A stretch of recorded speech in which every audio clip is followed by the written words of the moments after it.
Yo, what's up mga kabarangay? Welcome back dito po sa Doy TV Sports Hinebra Channel. Ito po si Kabayan Doy. Ang ating pag-uusapan ay ito.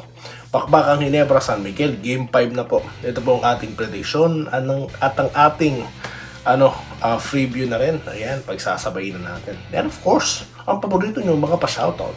Bago po yan, magpapasalamat po muna ako sa inyo, mga followers sa Facebook at subscribers sa YouTube. Ready na po itong maging 20k at 3k naman sa Facebook. Follow na po at subscribe. Maraming salamat sa inyo. Alright, so dito na po tayo sa ating gustong pag-usapan. No? May mga nag-analyze na, okay, ng Game 5. Okay, kasi nga po, matindi ang usapin dyan. Bakit? Kung sino pong manalo dyan, siya na po ang may edge. No? Tanaw na ang finals. Alright? So, kaya po, mahigpitang usapan po yan. At may mga na-interview na po, no?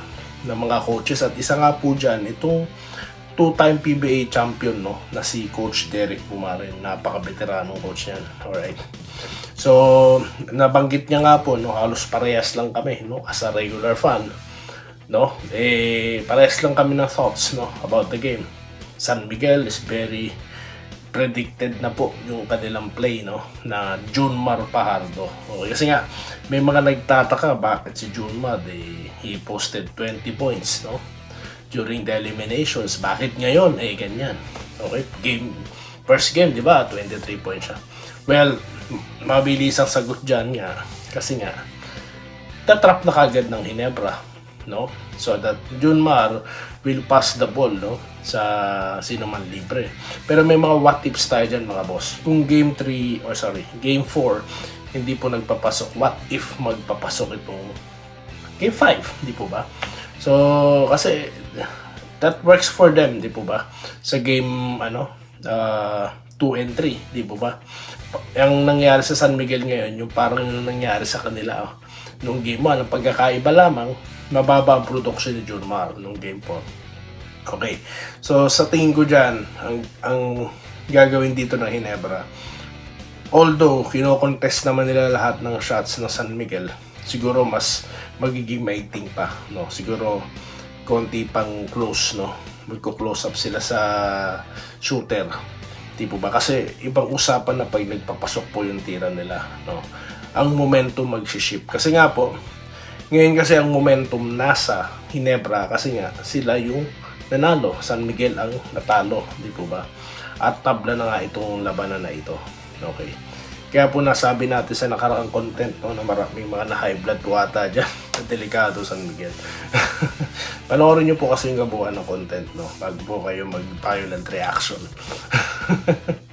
Alright, so yun na nga po ang napansin ko dyan. Tapos sa pag-usapan din po natin sa nakaraang content na may what ifs din tayo na ipasok na si David. Umpisa pa lang po ng laban. Kasi nga po, we're talking about consistencies, no? At nabanggit din dyan na first, quarter pa lang, no? Umpisa pa lang ng laban, bakbakan na sa scoring. Sinabi nga dyan na kailangan hindi sila magpatampak, di po ba, ng more than 10 points. Which is, I agree. Mahirap po, no? Nagkataon po, nakasagot, nakapag 3-point shots, no? Si Thompson, di po ba? Alright? So, what ifs, hindi na naman din po magpapasok. Di po ba? Yan po yung mga bagay na hindi po control di po ba? Pero ang depends sa control. Tapos, ang nabanggit pa nga doon, natitake advantage nga daw po ng Hinebra, yung lineup na San Miguel when they do Twin Towers, di po ba?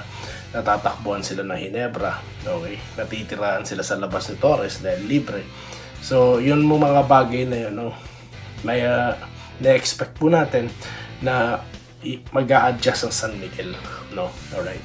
So kaya po kapanapanabik, no, ang adjustment dito ng bawat coaches, di po ba? Will San Miguel will still rely, no, sa kanilang Junmar 3-point shot, no? Baka this time gumana yung 3 points, di po ba? Alright. Tapos o kaya ang Hinebra by adjustment silang gagawin sa kanilang depensa nung nakarang game 5 at sa kanilang opensa. Di po ba? Kasi kanya-kanyang panood na po ng video yan, no? Kaya na yan.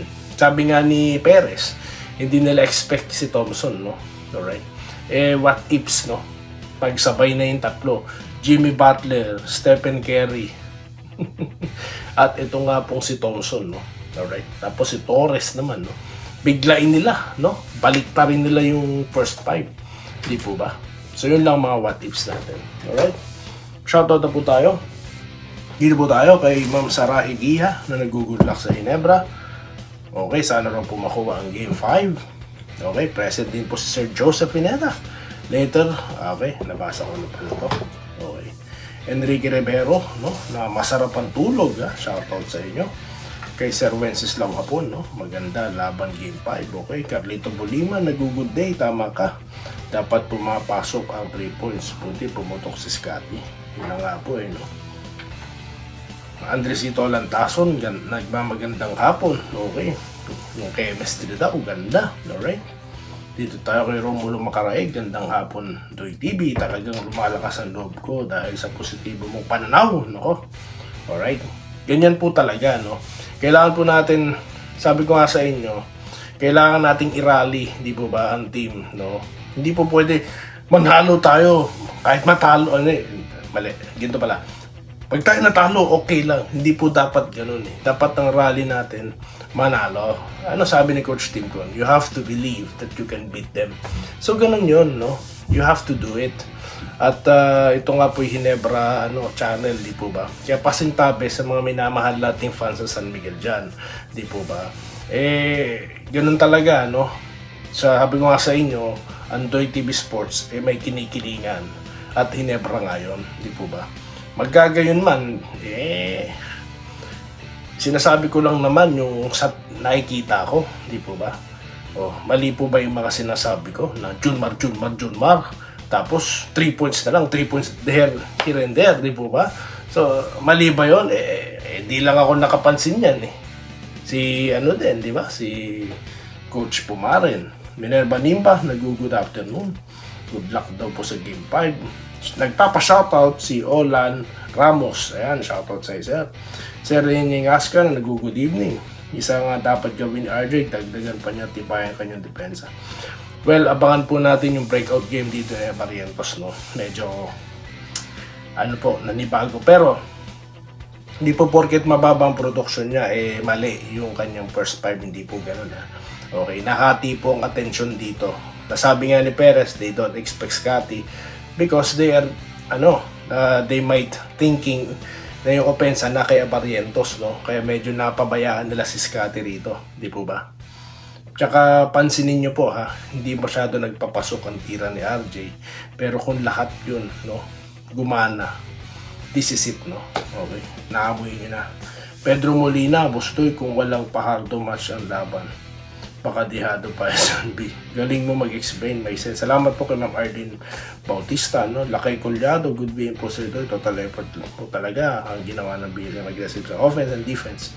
No situation na nga po yung team Black Party, no? Okay, team rebounding, kailangan talaga yan.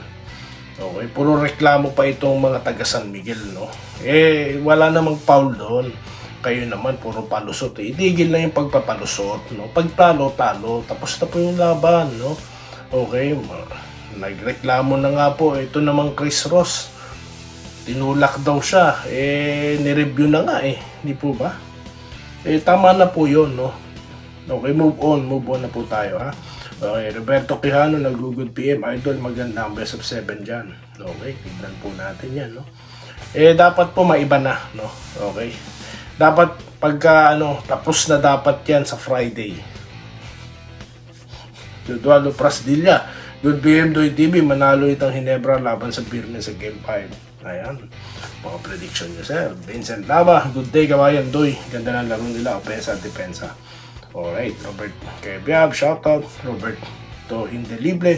Boss, abot Game 7, panalo Ginebra. Wag na natin paabutin ng Game 7, no? Pero kung umabot ng Game 7, no problem, no? Makapapa-usapan natin. Ito, kung si Holt hindi makapagpakita ng magandang game, sigurado sa Game 5 puputok yan. Roderick Rodriguez, no? Tignan po natin. Billiard M. Katukod, malaki ang pagtutulungan ng Ginebra, ganyan nagkaisang pairs tuloy ang laban. Ito po, oo nga tropa, sabi ni Sir Archie, nag-pray ko yan last night. Alright. Congrats po kay Herminia Balingit, ayan, kay Ma'am Congrats na po sa Ginebra, Tinaro SMB sa Gimpo. Sana lang po may pagpatuloy. Alright. Denny Cesar Collado, kung Ginebra, TNT yan. Champ TNT dyan. Alam nyo sir, di ba tinambakan ngayon TNT? Tinambakan po ang TNT nung naglaban ng Ginebra at saka TNT, no? Diba? Kasi wala naman pong pinag-iba ang TNT sa San Miguel. 3 point, atake, handoff, no? Ngayon pa lang, nakikita nyo na yung preview pagka makakatropa na natin ng kalaban, na kasi kayo no? Tinambakan po ang All Filipino. Wala pong Ronde Hollis at Jefferson, no? Kaya po yung pagkapanalo sa Ginebra, no, hindi naman po sa All Filipino Cup yung nag-champion Nandun si RJ tuloy, si Ronde, no? Ganun po kasimple yun, sir. Okay, Ma'am Yam, shoutout po. Ma'am Irene, shoutout po. At sa inyong lahat, no? Sir Carlito Protasio, no? Shoutout po sa inyo. Sa inyong lahat, Carlito Bolima, sa lahat po na nanonood dito, ha. Maraming salamat po. Yung taga UK natin, taga Sydney, Australia, Christian Arahan, no? Shoutout po sa inyo. Maraming salamat po. Sa taga Italy, nandyan din nanonood. So magandang hapon po sa inyo lahat. Kung ano man pong time zone nyo, no? Mag-iingat po kayo, stay safe. At muli, kung kayo'y taga Ginebra, no? At mahilig kayo mag-basketball, taga dito ka. Maraming salamat po sa inyo lahat. Salamat po sa panonood. Subscribe na para sa mga susunod na basketball at boxing videos.